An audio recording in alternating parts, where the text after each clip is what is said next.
Halo semuanya, selamat datang di segmen analisa. Sekarang kita bahas ya terkait dengan salah seorang YouTuber yang masih 25 tahun. Namanya itu Muhammad Adimas Firdaus alias Resbob yang kemarin itu baru aja ditangkap oleh Polda Jawa Barat karena diduga telah melakukan ujaran kebencian terhadap suku Sunda dan juga Viking, salah satu fans sepak bola di Jawa Barat yang dinilai bahwa dia ini sudah keterlaluan banget. Karena aku sih jujur ya, melihat konten-konten yang seperti ini buat anak-anak muda kan sekarang sedang digemari tuh ya. Kontennya tuh istilahnya adalah IRL gitu, in real life gitu. Jadi si Bob ini setelah kemarin tuh kan aku lihat video yang diupload 10 Desember 2025 kan viralnya itu gara-gara dia lagi live di Surabaya kalau nggak salah.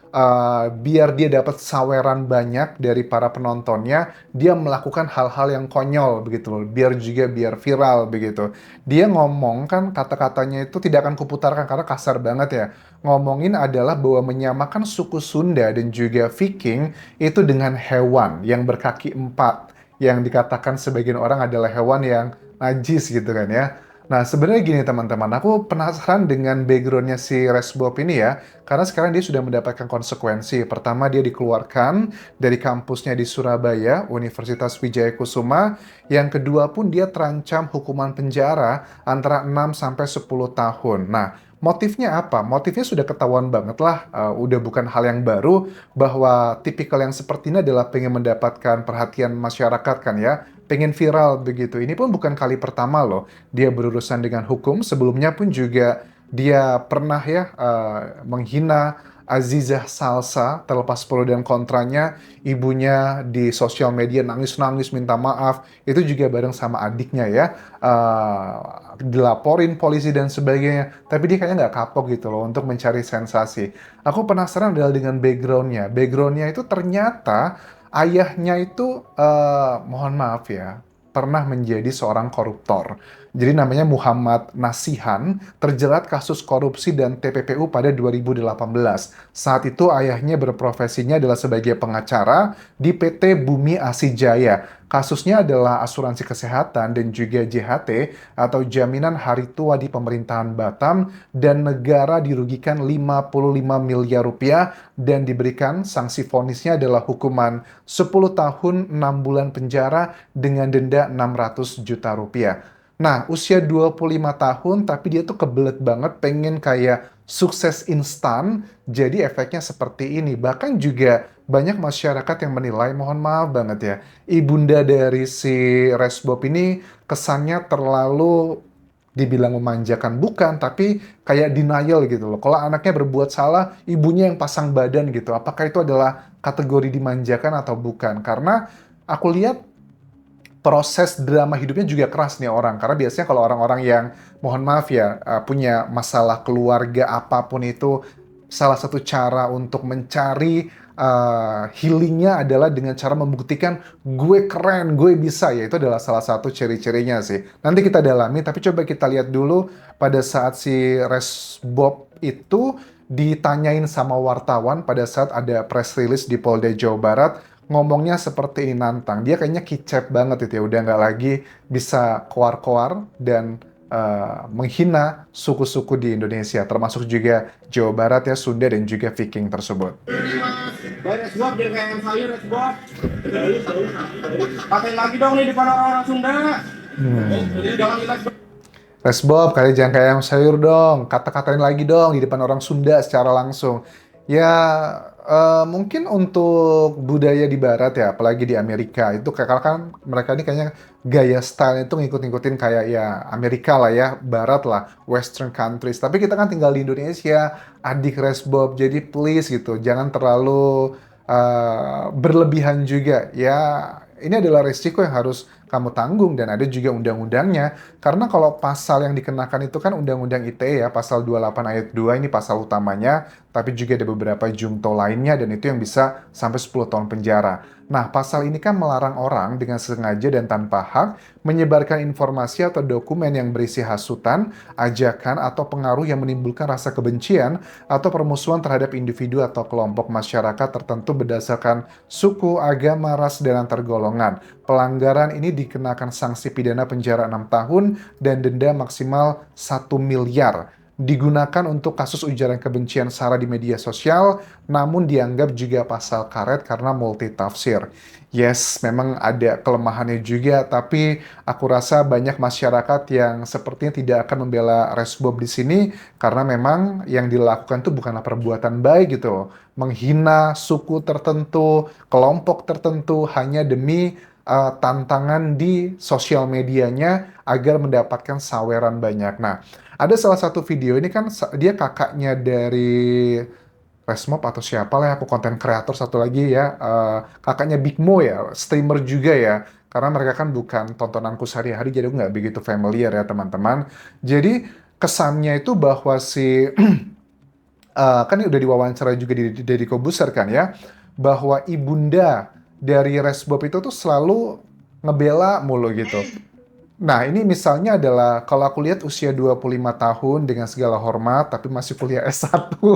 Itu kan kayak mahasiswa abadi ya. Rata-rata kan lulus S1 itu ya 22, 23 tahun ya. I don't know, everything nggak harus sama, tapi pada umumnya adalah seperti itu 25 tahun. Dan buat Muhammad Adimas Firdaus alias Resbob usia 25 tahun itu kalau kita belum sukses, belum punya uang miliaran, belum punya aset yang berlimpah, itu masih wajar banget. Jadi nggak usah khawatir kecuali kamu adalah keturunan yang kaya raya ya. Nggak tahu apakah bapak kamu yang divonis korupsi tersebut memberikan harta yang berlimpah atau enggak, I don't know. Karena kan nggak pernah mengikuti kehidupanmu. Nah, ini salah satu video pada saat ibunya itu berdebat sama Big Mo, adik dari si tersangka ini sekarang, yang dia tuh kesel karena ibunya selalu ngebela kakaknya gitu loh. Dan dia mengakui kesannya bahwa ibunya tuh kayaknya lebih sayang sama kakaknya dibandingkan dia karena lebih menghabiskan waktu banyak sama dia. Buat ibunya juga menurut aku unik ya.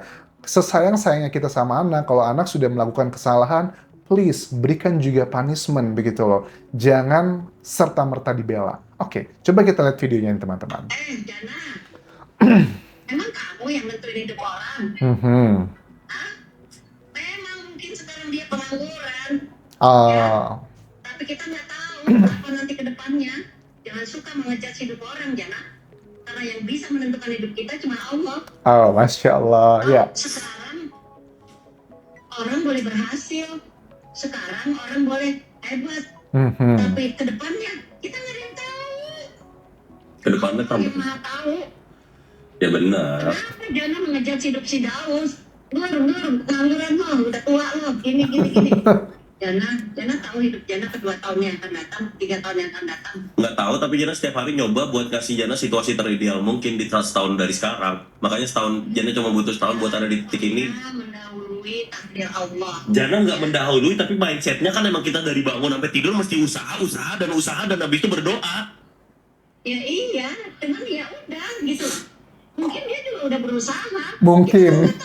Kita Jana tahu. Kalau usaha kita bisa lihat usahanya apaan usahanya? Nggak bisa kelihatan karena nggak ada. Ibunya denial sih menurut aku ya. Terlalu sombong banget kan. Kalau Jana sombong, kalau Jana dengan mindset yang Bunda pikir dia sombong tapi dia bisa ada detik ini, nggak apa-apa dia jadi orang sombong. Iya, jadi terlalu sombong banget kayak gitu ngata-ngatain Daus. Nah, Jana kasih tahu fakta kok. Jana udah bilang. Daus ini di depan halayak ramai kamu katain. Kakakmu sendiri kamu kata-katain begitu. Lah nggak apa-apa karena dunia emang nggak adil buat cowok-cowok. Kalau emang dia pemalas, dia bakal bilang pemalas karena itu faktanya. Emang kenapa Jana nggak usah menjadi orang nggak enak karena Jana pada yang terbaik buat dia. Oke, ini sebelum peristiwa ini teman-teman ya, videonya ya. Cuman dari sini kita bisa melihat bahwa ya wajar sih kalau nasihat dari ibu ke anaknya. Cuman buat ibunya, aku sih berharap ibu jangan pasang badan lagi ya kayak kasus yang dengan laporannya keluarga Aziza gitu ya, nangis-nangis di podcastnya Denso atau media, lebih baik aku aja masuk penjara dan sebagainya. Karena buat orang yang sudah dewasa di atas 18 tahun, orang itu harus bisa mengambil konsekuensi atas apa yang telah dilakukan ibu biar orang itu belajar dan dewasa. Jadi aku sih berharap buat ibunya Big Mo dan juga Resbob ini dengan segala hormat, sayang itu boleh, tapi biarkanlah anak ibu itu mengambil konsekuensi dari kejadian ini. Karena menurut aku dengan adanya konsekuensi ini sebenarnya adalah bisa aja ini cara Tuhan menyelamatkan anak ibu untuk sesuatu hal yang jauh lebih mengerikan di depannya. Coba kalau seandainya di kasusnya Aziza gitu ya, mohon maaf ya, dia sudah ditangkap dan dipenjara gitu setahun gitu.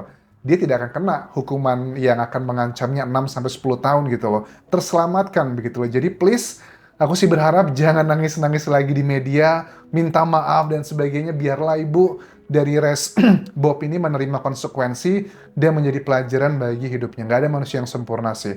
Tapi sekali lagi, menurut aku, ini adalah fenomena sosial. Banyak anak-anak muda sekarang yang pengen instan buat sukses, pengen kaya, tapi dengan melakukan hal-hal yang konyol. Ini kan bukan kejadian pertama di Indonesia hanya demi mendapatkan attention gitu loh. Makanya sekarang itu kan konten in real life itu aku lihat streamer-streamer tuh kemana kayak melakukan hal A, B, C, dan D biar mendapatkan saweran. Bagi aku juga pribadi gini ya, ya aku juga konten kreator kan ya. Kita mendapatkan saweran tuh ya senang-senang aja sih, seru-seru aja. Tapi kalau aku ya, mendapat saweran tuh kayaknya eh apa ya, aneh aja gitu. Kalau kita rely kepada saweran, kalau kita sebagai konten kreator ya kita buatlah kontennya agar ya ada pemasukan dan sebagainya. Tapi kalau kita mengharapkan bantuan saweran dari orang lain, itu kayak kita minta-minta nggak sih? Tapi minta-minta dalam versi digital yang seperti itu. Well, I mean, this is very debatable. Cuman aku berharap si Resbob dan juga untuk Big Mo bisa belajar dari kasus ini. Jangan sampai terlalu kebablasan karena kalian masih sangat muda, 25 tahun.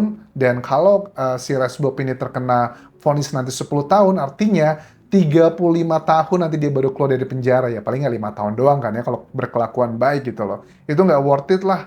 Ya, begitulah kurang lebih prihatin, tapi juga sepertinya ini nggak bisa dibiarkan begitu aja agar tidak menjadi contoh masyarakat lainnya, terutama yang masih generasi muda.